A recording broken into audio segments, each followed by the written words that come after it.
Makalipas ang isang taon, Mommy, I've got 5 stars. Kakalabas ko lang sa master's bedroom nang marinig ko kaagad ang boses ni Erica sa ibaba. Naglakad na ako at nang nasa una ng palapag ng hagdan ay nakita ko siyang pataas kaya umatras ako pabalik sa sahig ng ikalawang palapag. May ngiti sa labi siyang tumakbo patungo sa akin.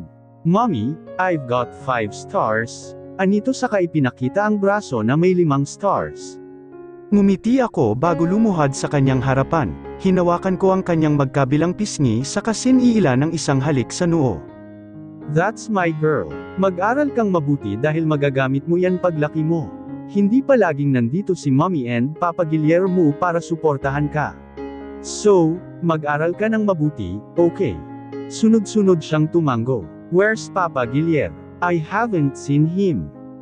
Nasa kumpanya si Papa Guillermo. He's fixing some problem but he'll be right back as what he told me. Paalam muna, Mommy. Magbibihis lang po ako, nakangiti niyang bigkas kaya pinakawalan ko siya at naglakad na patungo ng kanyang kwarto. Hindi pa man ito tuluyang nakakapasok nang may bigla akong naalala, tinawag ko ang pangalan niya na nagpaharap sa kanya. Sinong sumundo sa'yo? Tanong ko. Naalala ko na ako dapat ang susando sa kanya ngayong araw dahil nagkaaberya raw ang service nito kaya nagtataka lang ako kung paano siya nakauwi. Grandpa, malaki itong ngumiti bago tuluyan nang pumasok sa kanyang kwarto. Napabuga na lang ako ng hangin sa aking bibig saka bumaba ng hagdan patungo sa kusina, hindi pa man ako nakakalahati ng hagdan nang biglang bumukas ang main door at bumungad doon si Papa habang may tungkod na nagsisilbi niyang gabay. Papa, mabilis kong nilakad ang pagitan namin bago tinulungan siya hanggang sa makaupo siya sa pang-isahang sofa. Kayo nga po ang sumundo kay Erica, tanong ko. Tumango siya, nahihirapan niyang sagot, nangunot ang noo kaya kaagad kong sinalat ang kanyang leeg kung may lagnat ba siya pero hindi naman mainit iyon. May masama po ba kayong nararamdaman? Nag-aalala kong tanong sa kanya. I'm fine, Clarita. Where is Guillermo? Iginala niya ang ulo sa buong kabahayan at nang hindi makita ang hinahanap, tumingin siya sa akin. Nasa company po Papa at may inaayos lang na maliit na problema, babalik daw po siya maya-maya. Sige, hihintayin ko siya, napatango na lang ako, he's weird, he's acting very weird, gusto niyo po ng maiinom? Tumingin siya sa akin sa ngumiti, water, I'm fine with water, aniya kaya tumango lang ako at iniwan siyang mag-isa sa living room. It's been 1 year nang mangyari ang hilakbot sa buhay namin, namatay si Mama dahil pinatay siya ng kanyang sariling anak na si Isagani, kinidnap si Erica, namatay si Bria dahil sa tangkang pagtakas, nahuli si Cassandra at hanggang ngayon ay nakakulong pa rin. Binaril naman ni Isagani si Guillermo na ako dapat ang puntirya habang si Isagani naman ay pinagbabaril ng mga pulis na ikinamatay nito. Sa lahat, kay Mama ako naaawa dahil siya ang naging guidance ko noong nabubuhay pa siya. Kung hindi niya sinabi na pumunta kami ng US at doon mag-move on ay hindi talaga ako makaka-move on noon, pero moved on na ako noon pa man sa tulong niya at ni Guillermo. I love Mama, I really missed her. Si Guillermo naman, ilang linggo siyang walang malay at sa awa ng Diyos ay bumuti ang lagay niya sa loob ng 1 taon. Pasalamat ako dahil nabuhay pa siya at hindi siya ipinagdamot sa akin. Nga pala, kasal na kami ni Guillermo nitong nakaraang linggo lang at masayang-masaya ako dahil asawa ko na siya, maayos ang pagsasamahan naming dalawa lalo na't buntis ako ngayon, 3 weeks akong buntis at hindi ko pa yun sinasabi sa kanya dahil balak ko siyang surprise bukas kasi ang kaarawan ni Guillermo. Buntis ako at tanging siya lang ang ama at wala nang iba, hindi si Isagani, kundi si Guillermo lang. Marahil ay matagal nang nasunog ang kaluluwa ni Isagani sa impyerno dahil sa kasamaang ginawa nito noon, sa pagpatay niya sa mga tao.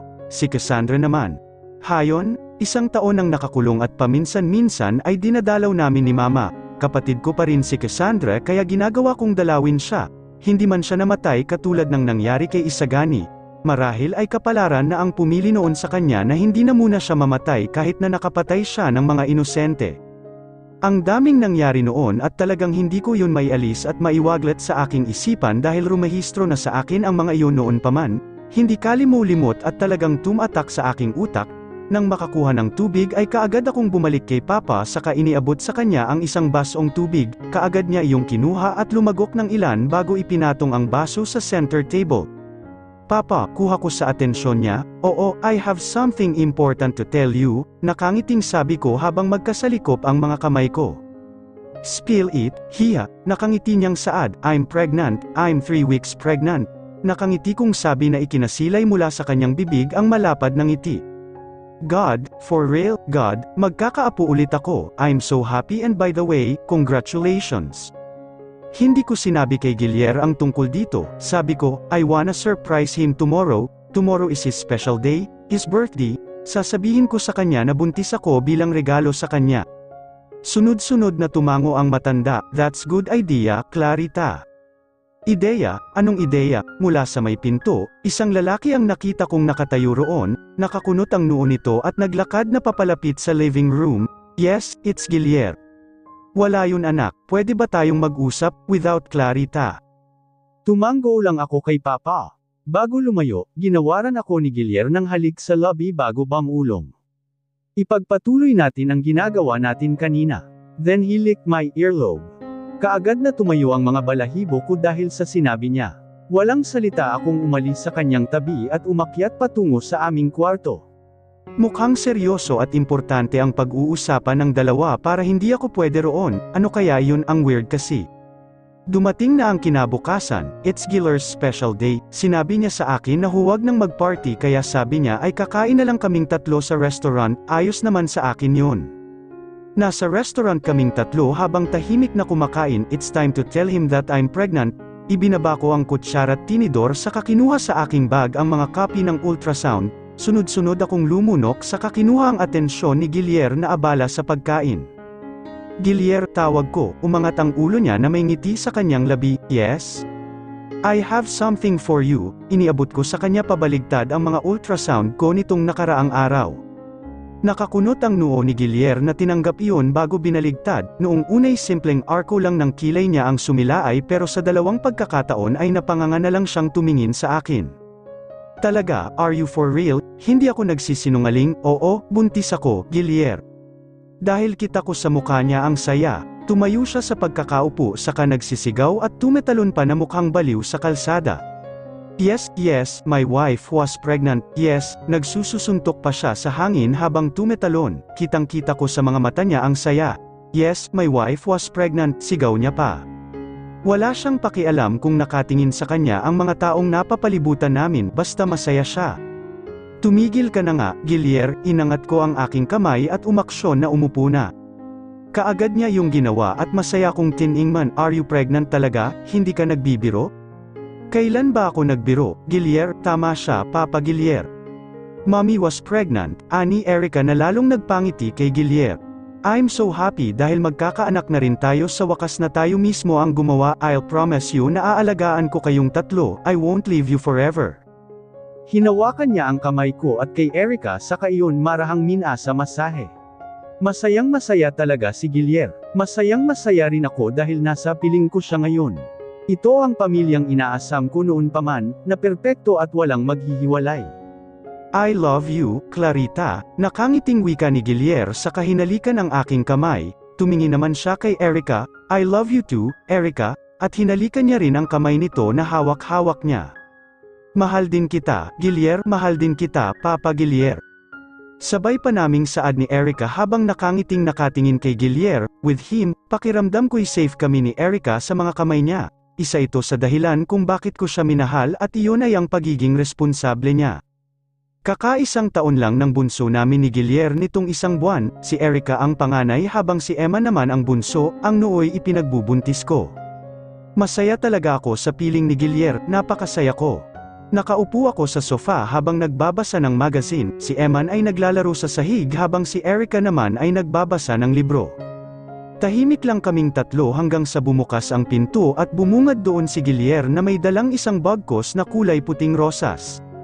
For you, aniya nang makalapit sa akin saka inabot ang bulaklak at ginawaran ako ng isang halik sa aking lobby, nakangiti kong tinanggap ang bulaklak, happy anniversary to us. Umuklo ako para halikan ang kanyang lobby saka nagsalita ng happy anniversary din. Nangingiti siyang umupo sa tabi ko at pinagmasdan ang mga bata na abala sa kanilang mga ginagawa. Ilang minuto yung nagtagal bago bumaling sa akin si Gilier.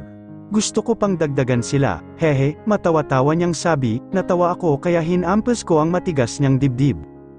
Gilier, halika na, please. Okay, sinabi ko lang kasi malay ko ba na gusto mo na ring sundan si Eman. Hindi ako nena sa kanya kundi ang natawa kaya inangat ko ang aking kamay para hampasin siya pero mabilis niya itong nailagan na ikinabusangot ko na lamang. Gilier, nakausap mo na ba ang lawyer ni Papa? Tanong ko. Kakamete lang ni Papa at nakapangalan kay Gilier ang last will nito. Ang swerte nga ni Gilier, hindi. Ang swerte namin dahil ipinamana ni Papa ang lahat ng farms niya rito sa Pilipinas at isama pa ang kumpanya. Matagal ng CEO roon si Gilier pero ngayon ay pag-aari na niya ang kumpanyang iyon na iniwan sa kanya ng namayapan niyang ama. Habang ang restaurant naman ng mga magulang ni Gilier at ibinigay ni Gilier sa uncle ni Keisho niya, ito ang tumayo bilang CEO noon nang magluko si Isagani at bilang kabayaran, binigay na lang ni Gilier ang restaurant. Tapos na so billionaire na pala ang asawa ko, matawa-tawa kong sabi sa kanya. Siguro, I'm so happy to have you, Gilier. Niyakap ko ang braso niya at sumandal my head on it. Aalis ka ba? Tanong ko habang nasa ganoon pa ring posisyon. Hindi bakit. Tumawag kasi si Mama kanina na baka pwede raw naming dalawin si Ate Cassandra, pwede ba? Nakanguso kong tanong sa kahinarap siya. Don't ask me, Clarita, it's your choice, go. Ako na muna ang mag-aalaga sa kanilang dalawa. Nagdiwang ang mga puso ko kaya mabilis ko siyang niyakap at pinupog ng halik sa mukha bago tumayo. Hinalikan ko ang dalawa kong mga anak bago muling humarap kay Gilier. Thank you, hinalikan ko ang kanyang lobby, I have to go, sabi ko saka umalis na sa harap niya. Bye, kids, aalis lang si mommy at babalik din ako agad. Tumango lang si Erica habang si Emma naman ay ngumiti kaya tumalikod na ako para lumabas ng bahay. Nang makalabas, kaagad kong pinaharurot ang sasakyan patungo sa bahay ni Mama para siya'y sunduin. Kumusta ka na rito, anak, okay ka lang ba? Nag-aalalang tanong ni Mama kay Ate Cassandra na abala sa pagkain. Wala nang bago Mama kaya sasagutin kita ng hindi. Hindi po ako okay. Nagpatuloy siya sa pagkain habang ako ay nakamasid lang. Simula nang ikulong siya, galit na galit siya sa akin at kahit ngayon, galit na galit pa rin siya. Ako nga ang dapat na magalit dahil sa kasamaan niya pero heto ako. Wala nang nararamdaman ni Katie na galit sa kanya, 2 taon na rin ang lumipas at matagal ko nang kinalimutan ang past. Sorry, Clarita, naiangat ko ang ulo kong nakatungo nang sabihin yun ni Ate Cassandra. Nakatingin siya sa akin habang maliwanag ang muka, walang bakas doon ng galit o anuman. Ngumiti ako saka siya sinagot, wala na iyon, Ate Cassandra, tapusin na natin ang nakaraan, kalimutan na natin ang nangyari noon. Bumalik tayo kung ano tayo noong mga teenager pa tayo. Hindi umimik si Ate Cassandra, inabot niya lang ang kamay kong nakapatong sa lamesa saka iyon pinisil-pisil. Alam kong marami akong kasalanan pero sana'y mapatawad mo ako, nagawa ko lang naman ang lahat dahil naiinggit ako sa iyo noon pa man. Mula sa isang patak ng luha sa kanyang mata ay naging sunod-sunod yun, sorry talaga, Clarita, mapatawad mo sana ako. Binitawan niya ang aking kamay saka tumayo at umikot sa aking pwesto, lumuhad siya na ikinagulat ko, patawarin mo ako, Clarita, patawarin mo ako, umiiyak na sabi niya. Ngumiti ako at tumayo saka ay nalalayan siyang makatayo, nang magpantay na ang aming mga mukha, mabilis pa sa 4:00 na niyakap ko siya. Past is past, ate, pinapatawad na kita. Huwag mo nang alalahanin ang nakaraan, hinagod-hagod ko ang likod niya. Sorry talaga, Clarita, mas lalo kong diniinan ang yakap sa kanya, yakap ng pangungulila ko sa kanya, at yakap ng bilang isang kapatid. Pinapatawad ko na siya, pinapatawad na kita, Ate Cassandra. Nang makababa si Mama sa kotse ko ay mabilis akong nagpaalam para umuwi na, halos kalahating oras ang biyahe ko patungo sa bahay at sa wakas, nakarating na rin ako, ilang oras din kaming nanatili sa presinto at masaya ako dahil nagsisisi na si Ate Cassandra. Nang may parada ko sa garahe ang sasakyan ay lumabas na rin ako para pumasok ng bahay. Pagkapasok ko pa lang ay katahimikan ang kaagad na umalingaw-ngaw sa tainga ko. Baka tulog na sila dahil gabi na rin naman, bamantong hininga ako bago umakyat na sa ikalawang palapag at nagtungo sa master's bedroom, ang kwarto namin ni Gilier. Pagkabukas ko pa lamang ng pinto ay si Gilier ang kaagad na nakita ng mga mata ko. May hawak siyang baso na mukhang alak pa. Nang mapansin ako ay ibinaba niya sa mini cabinet ang hawak at lumapit sa akin sa kawalang pasabing hinila ako patungo sa kama at doon kinubabawan. Akmang hahalikan na niya ako nang hawakan ko ang magkabila niyang balikat para pigilan siya. Ang mga bata, tanong ko, tulog na sila, tayo naman Clarita, sundan na natin si Eman, please. Nagningning ang mga mata niya kaya napabuga na lang ako ng hininga saka ako na mismo ang nagsimula ng mainit naming pagtatagpo. Bagsak ang katawan ni Guillier na humiga sa tabi ko, hinihingal siya ng mga oras iyon at ako rin pawis na pawis kaming dalawa kahit na malakas ang aircon sa loob ng kwarto namin. Naramdaman kong idinantay ni Guillier ang hita niya sa aking mga paa at ikinulong ang tiyan ko ng kanyang naglalakihang braso, medyo nakaangat ang ulo niya habang nakaunan dito ang isa niyang kamay. I love you, Clarita, mahal na mahal kita at hinding-hindi kita iiwan, nakangiti niyang sabi na ikinakilig ko. Inangat ko ang isa kong kamay para haplusin ang pisngi ni Guillier. I love you too, Guillier, mahal na mahal din kita at hindi ako aalis sa tabi mo habang buhay, sabi ko sa malumanay na tono. Matapos kong magsalita, kaagad siyang dumukwang para halikan ako, mapusok, wala na akong mahihiling pa, oo nga't hindi maganda ang nangyari noon pero bumabawi ang tadhana ngayon. Unti-unti na akong nagiging masaya kay Guillier, ang pangalawang lalaki sa buhay ko,